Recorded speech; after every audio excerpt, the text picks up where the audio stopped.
My name's Ashley Williams. I'm a BJ black belt, trainer at Draig in Swansea. I've been training Brazilian jiu-jitsu since I was 15 years old, but I originally got into it when I was about 5 years old. I did traditional Japanese jiu-jitsu for self-defense with my twin brother. My dad got us into it just for a bit of confidence, you know, as you do. And then we found Brazilian jiu-jitsu and kind of fell in love. And I've been training it since, and I'm currently 30 years old, so just turned 30, so I'll be doing my first ADCC as a Masters. So yeah, I've been doing Brazilian Jiu-Jitsu for about 15 years total now, and just been loving it. My favourite thing about Jiu-Jitsu would probably be the fact that, I say this all the time, it's like, imagine you were a Rubik's Cube solver, you know, or like a puzzle person, you know, and you get to wake up every day and someone has changed the puzzle for you. You know, they've made a new variation of that puzzle and you get to spend that day solving that new puzzle, you know? And for me, that's what jiu-jitsu is the fact that because you're sparring similar people or your teammates, etc. every day, and you come up with new jiu-jitsu, new ways to use your jiu-jitsu, they come up with new ways to stop your jiu-jitsu, you know? And the fun for me is almost telling them, like, this is what I'm gonna do to you. Like, show me how you're going to beat it, and then they try to beat it, and then you get the opportunity to practice and learn more, you know. And the only expense is one is you could lose, which what does it matter, you know, it's all fun, and you'll learn anyway. So for me, there's only pros. The biggest con of jiu-jitsu is probably your body, you know, your body's getting tired and fatigued over the years, but I think that's just a prerequisite to the sport, because, you know, like puzzle solvers, we're actually putting our bodies on the line all the time, and it's one of the few sports where you actually do spar pretty much at 100% every, you know, 4 or 5 days a week. A lot of people, you know, a lot of other sports, like currently I'm coaching a professional rugby team, some wrestling, and I've actually looked at their full training schedule, and the amount of contact they actually do is very limited. You know, there's a lot of skills where it's just them or weights or running. In jiu-jitsu, we actually spar every day, so our bodies are going through the mill. But I love it, you know, and that's why I say my style is like high cardio, pushing the pace, always attacking for the finish. I like to get to the top, but I can play bottom as well. You know, I always say people like don't think I can't play guard or can't do leg locks. I'd say I'm a very all-rounded grappler, and kind of dangerous from everywhere. ADCC trials is actually the only time I've been emotional after winning. And it wasn't because I didn't believe I could.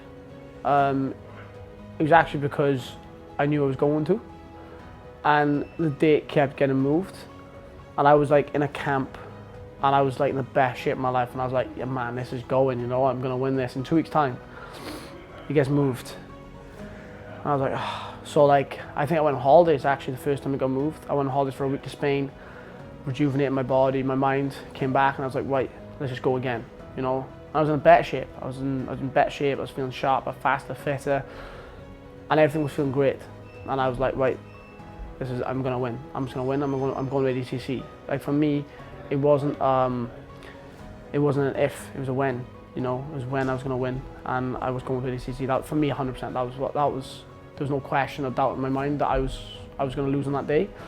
Then it got moved, you know, and that was tough for me, because I felt like it was almost like someone is giving you the best gift in the world, you know, just to go, oh no, sorry, you're gonna wait a little longer for it.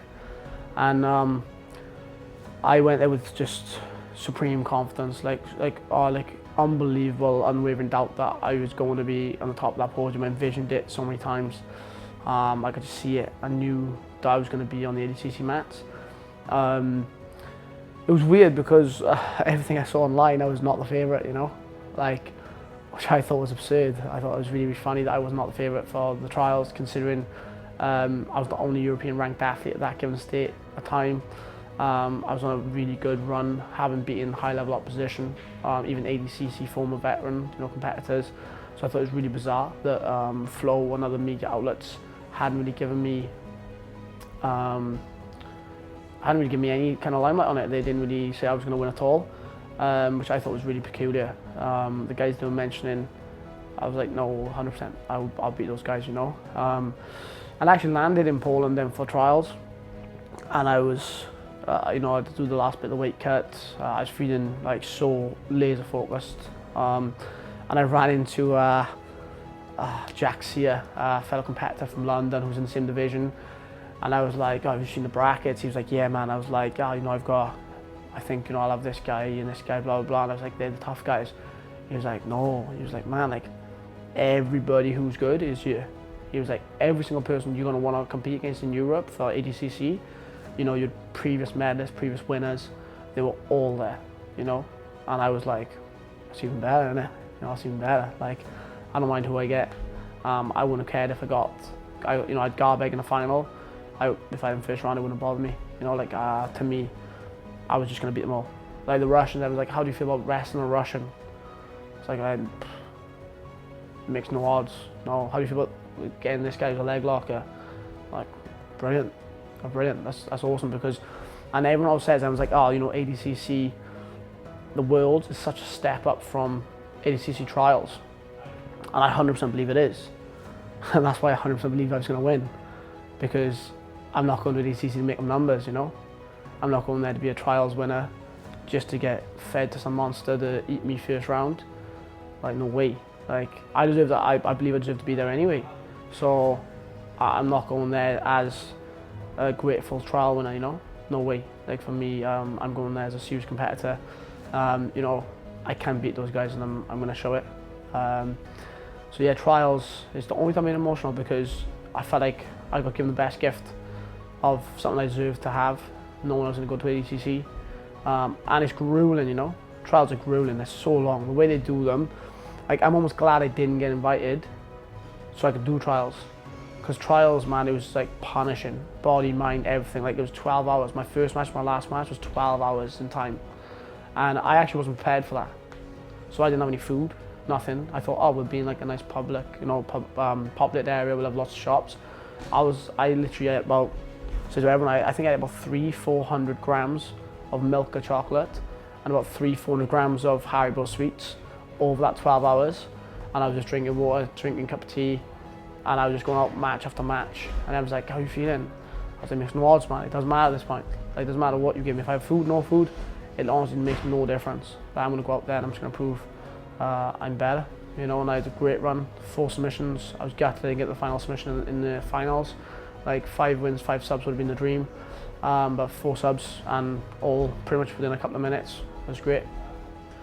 It is weird being an underrated grappler. Like, obviously, I think I said in one of my last interviews in a match I had, and they asked me like how I felt about you know, what I'm doing, and I was like, well, at this point it just doesn't matter anymore. You know, like I know how good I am, and my team knows how good I am, and the people around me know my work and what I put in to be as good as I am. You know, like, you know, they put me in front of Paddy Meow in the gi. On paper, man, that's like New Zealand rugby team against flipping Swansea, you know? Like, that's a murderer's row match, you know? It's like 100% you should be getting slaughtered there, you know? And I get a W, you know, I get a win. And like, it doesn't really matter, you know? And then I fight Keith Gregorian, you know, he tortured the American trials, you know, blitzed them, absolutely run through them. And I get him, what, a month after that? So he's in the best shape of his life. You know, he's coming off, he's so high right now. He's literally loving life. And I was actually, I wasn't coming off the back of a camp or nothing for that match. I was just chilling, having a good time, and doing what, kind of like just plodding along, because it was before we were going to start peaking towards trials, you know. So like, I was out in Australia teaching out there, just training when I could. I come back and fight Keith. Again, I beat Keith, and nothing. No one cares. No one's like, oh man, this is unreal. Like, how is this guy from Swansea who is training this small team, Draig, that no one's ever heard of, how are these guys producing these results, you know? But it's fun, because it makes us hungry. It makes us want to show the world that where we're at. And in my opinion, Draig are going to have a lot more ADCC competitors over the next couple of years. And you know, we'll turn the heads. When they turn, they turn. But like, you know, like as soon as I qualified, I think like 80 to 100 of my guys bought tickets to come out to the Worlds. I don't think they're coming out, you know, just to say like, oh, we finally got there, you know. They got confidence that I can do what everyone thinks I can do, you know, and like, I'm not even gonna feel the weight or pressure of that. I just think it's awesome. They want to be there to see me win, you know. Like, that's the way I look at it. I think like they're coming out to watch me go to work, and they got the faith that I'm gonna do what I can do. And the fact that obviously I'm underrated, underestimated.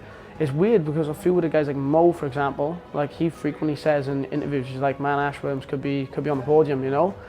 And you've got some of the biggest guys in the world saying my name, and then you got so many outlets that just don't give me any time of day, you know. But that's okay. That's okay, because I'm not American, you know, I'm not Brazilian. And if they want to keep the limelight on those guys, that's cool, because I'll just keep knocking them off one by one.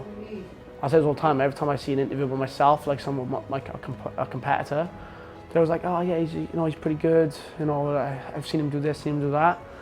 Like, I've only lost one match every year for the last 5 years. That's it, only one match per year, and I'm having up to 30 matches a year. Do you know what I mean? This year I'm 30 matches in already, and I've lost one. Last year I had like 30 matches. I lost one, but still people are like, oh, you're not bad. And what more do you have to do?